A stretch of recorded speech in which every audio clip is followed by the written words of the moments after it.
بسم اللہ الرحمن الرحیم۔ تھوڑی مختصر سی بات کرنے کے لیے یہ ویڈیو سٹارٹ کر رہے ہیں، اور جیسا کہ ہم جانتے ہیں آج کل ہمارے ملک میں انتہائی ظلم ہو رہا ہے اور انتہائی فساد مچا ہوا ہے، جو کہ آج کل کے بڑے بڑے سیاستدانوں نے آپس میں مچایا ہوا ہے۔ ہمارے ملک کی جو شروعات تھی، یعنی کہ جس بنا کے اوپر ہمارا ملک بنا، وہ تھا اسلام، تاکہ اللہ کا قانون اس ملک میں نافذ کیا جائے۔ لیکن بننے کے بعد آج تک یہ کام نہیں ہو سکا۔ کرنے والے چند لوگ ہیں جو کہہ رہے ہیں کہ ہونا چاہیے، لیکن اکثریت آج اس طرف سے ہٹ کر اس ڈیموکریسی کے اوپر جا کر بچ گئی جو کہ انگریز یہاں فیڈ کر کے گیا۔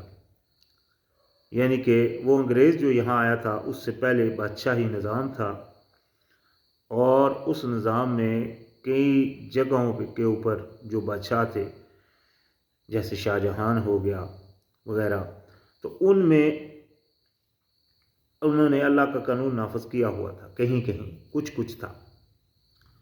لیکن یہ بات اس وقت جو انگریز یہاں پہ آیا تو اس سوچ کو ختم کرنے کے لیے اس نے ایک طریقے سے یہاں قابض ہوا، اور پھر جب جانے لگا تو یہ چیز یہاں فیڈ کر کے گیا کہ جمہوریت یہاں چلے گی، ڈیموکریسی۔ تو وہاں سے ڈیموکریسی سٹارٹ ہوئی، جس میں علامہ اقبال کے علاوہ، یعنی کہ جو قائد اعظم محمد علی جناح اور جو گاندھی، ان دونوں کی سوچ کے اوپر ڈیموکریسی فیڈ ہوئی یہاں۔ اوپر سے کہتے رہے محمد علی جناح صاحب بھی کہ یہاں اللہ کا قانون نافذ ہوگا، یعنی کہ اللہ پاک نے اپنا اس ملک میں جو شریعت جو قانون ہے وہ اللہ پاک نے اپنے نبی کے ذریعے 1400 سال پہلے بھیج دیا۔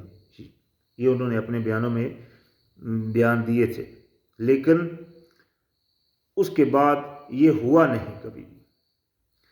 اور ایک بات واضح تر ہے کہ ہمارے ملک میں جتنی بھی اس وقت مصیبتیں پڑی ہوئی ہیں یا جتنے مسائل ہیں، ان سب مسائل کا حل جو ہے وہ اللہ پاک نے 1400 سال پہلے ہی اپنی کتاب میں بیان فرما دیا۔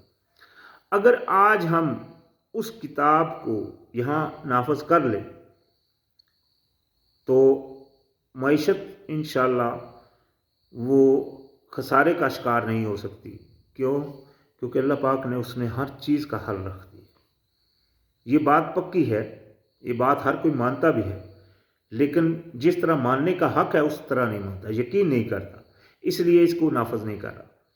آج سے کچھ دن پہلے میں نے ایک صحافی کا انٹرویو سنا جو ایک دینی بندے سے کر رہا تھا، تو وہ بار بار کہہ رہا تھا کہ یہاں پھر معیشت کس طرح وہ کلیئر ہوگی، کس طرح اس کو ہم کھائیں گے کہاں سے اگر اللہ کا قانون نافذ کر دیں۔ تو یہ بات ذہن میں رکھیں، اللہ پاک نے جو معیشت کا قانون دیا ہے، اگر وہ قانون جوں کا توں اس ملک میں اسی طرح نافذ ہو جائے تو 1 مہینے کے اندر یہ جتنے قرض ہیں سب ختم بھی ہو جاتے ہیں، اور بے روزگاری بھی نیچے آ جاتی، اپنا جو مہنگائی ہے وہ بھی نیچے آ جاتی ہے، اور بے روزگاری ختم ہوتی ہے۔ یہ سارا کچھ لیکن ہوگا جب اللہ کے حکم کے عین مطابق، تب ہوگا۔ اور وہ کس طرح ہے؟ وہ قرآن میں واضح ہے، اللہ پاک نے بتایا کہ ہر فائدے میں سے 5واں حصہ وہ اللہ کا، رسول کا، یتیموں مسکینوں محتاجوں مسافروں کا وغیرہ۔ اگر 5واں حصہ آپ ہر بزنس مین سے لیں، کوئی بھی ہے، چاہے دکاندار ہے، چاہے وہ کوئی فیکٹری کا مالک ہے یا کسی کمپنی کا مالک ہے، جو بھی ہے، اس سے اگر وہ 5واں حصہ آپ لیں اور اس کو اللہ کے کہے کے مطابق ان جگہوں پہ لگائیں، تو آپ دیکھیں گے کہ یہاں پیسے کا بھنڈار لگیں گے، اور انشاءاللہ وہی دور آ جائے گا کہ آپ کو بھوکا نہیں کوئی ملے گا انشاءاللہ۔ تو یہ سارا کچھ، یہ صرف میں نے ایک چیز بتائی ہے، اس کے علاوہ باقی سزائیں جس طرح اللہ پاک نے نافذ فرمائی ہیں وہ اگر سزائیں رکھیں تو ہر جرم سٹاپ، جرم بڑھے گا نہیں، جرم ختم ہو جائے گا، کیونکہ اللہ پاک کی اللہ پاک نے جو سزائیں رکھی ہیں وہ ہیں ہی اسی لیے تاکہ وہ جرم کا اختتام ہو سکے۔ آج کسی چور سے آپ پوچھیں کہ اگر آپ کو سزا دی جائے 3 سال قید تو کیا آپ دوبارہ چوری کریں گے؟ تو وہ یقیناً کہے گا کریں گے، کیونکہ اس کو پتہ ہے 3 سال سزا ہوگی، بیچ میں کچھ عرصہ رہ کر اسی طرح نکل آئیں گے، کچھ پہلے معافیاں وغیرہ بھی بڑھ جاتی ہیں، 100 چیزیں ان کے ذہنوں میں ہوتی ہیں۔ لیکن اگر آپ اسی چور سے پوچھیں کہ اگر تمہاری سزا ہو ہاتھ کا کاٹا جانا تو کیا تم چوری کرو گے؟ تو وہ یقیناً با یقین یہی کہے گا کہ نہیں کروں گا، کیونکہ کوئی بندہ نہیں چاہتا کہ اپنا ہاتھ کٹوائے۔ تو مطلب کیا ہے کہ یہ اللہ کا حکم نافذ جب ہوگا تب اس بات کی نوبت ہی نہیں پہنچے گی کہ آپ کو کسی کا ہاتھ کاٹنا پڑے، کیونکہ کوئی کرے گا ہی نہیں۔ اسی طرح باقی بھی اللہ پاک نے جو سزائیں رکھی ہیں وہ قرآن میں موجود ہیں۔ جب جوں کی توں نافذ ہوں گی تو ملک خوشحال پرامن ہوگا، ابھی بد امن ہے، بے حال ہے۔ وجہ یہ ہے کہ انہوں نے اللہ کے قانون کو پیچھے پھینک دیا اور اس یعنی کہ کافر کا قانون، جو مسلمان نہیں، جس نے ڈیموکریسی ایجاد کی، اس کا قانون یہاں فیڈ کر دیا۔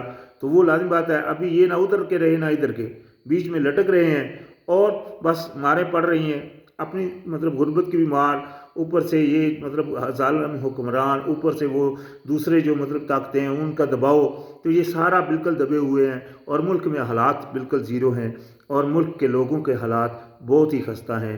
وجہ صرف اس کی کہ انہوں نے اپنے مالک کی بات کو پیچھے پھینک دیا، اپنے اللہ کی بات کو پیچھے پھینک دیا اور کفر کے قانون کے اوپر آ گئے۔ خیر، یہ میرا پیغام تھا ایک بھیجنا، جس کا میں نے مختصر سا ایک وہ کیا ہے تاکہ اگر کوئی بندہ باشعور ہو تو اس بات کے اوپر زور لگائیں۔ سب جب ملیں گے تبھی بات بنے گی، جب اللہ کا حکم خود پہ نافذ کریں گے اور پھر دوسروں کو کہیں گے تبھی جا کر بات بنے گی۔ یہ بھی بات نہیں ہو سکتی کہ خود کریں ہی نہیں لیکن دوسروں کو کہنا شروع کر دیں۔ لہٰذا یہ ضروری شرط ہے، اللہ کے حکموں کو پوری طرح ماننا پڑے گا، یعنی کہ پرہیزگاری کا پوری طرح عمل کرنا پڑے گا، تب جا کر اللہ کی ذات راضی ہے اور تب جا کے اللہ کا حکم نافذ ہوگا انشاءاللہ۔ السلام علیکم۔